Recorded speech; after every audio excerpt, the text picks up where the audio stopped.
جس وقت ابتدائی اسلام میں یعنی اسلام اور تبلیغ کے شروعات میں مسلمانوں کے اوپر اور دین کے اوپر چلنے والوں کے بہت صبر آزما حالات آئے ہیں، تو اس سلسلے میں کچھ حالات ایسے بھی آئے ہیں کہ کچھ صحابہ کو تیل چیرا گیا یا جان سے مارنے کی کوشش کی گئی، بہت سخت سزائیں دی گئی۔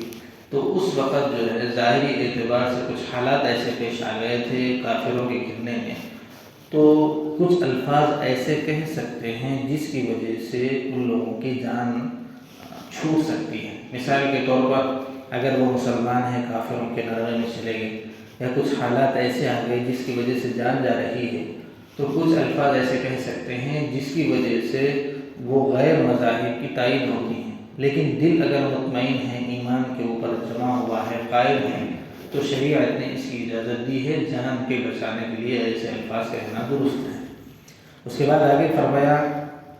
کہ جس وقت کفار مکہ اور مشرکین مسلمانوں کو تکلیف دیتے، تو باضابطہ اللہ کے رسول صلی اللہ علیہ وسلم کو اللہ رب العزت کی جانب سے حکم ہوا کہ ان سے پوچھو کہ یہ کس مذہب پر عمل کر رہے ہیں۔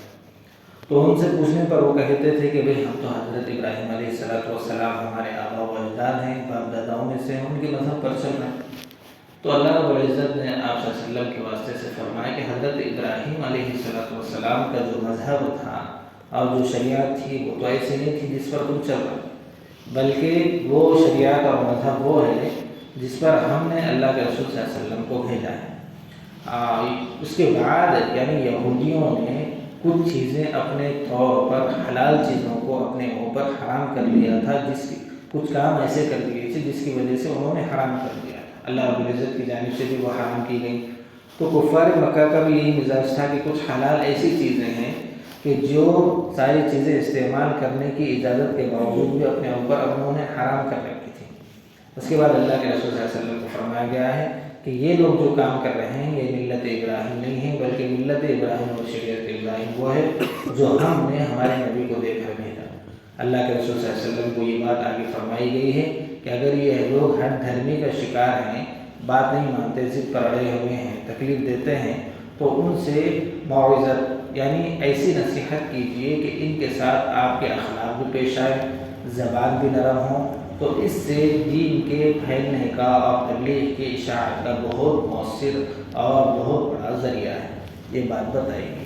اور یہ فرمایا گیا ہے کہ حضرت ابراہیم علیہ السلام نے بھی یہی طریقہ اختیار کیا تھا، آپ بھی اسی طریقوں کو اختیار کریں۔ وہ بھی دشمنان اسلام اور مخالف شریعت کے سامنے ڈٹ کر جمے رہے، لیکن انہوں نے ایسا مقابلہ کیا اپنے اخلاق سے، اپنے خاموشی سے، اپنے صبر سے۔ اسی طرح آپ بھی شریعت پر اگر جمنا چاہتے ہیں اور صبر سے کام لینا چاہتے ہیں تو پھر یہ بہت مؤثر اور پھیلاؤ کا ذریعہ بن سکتا ہے۔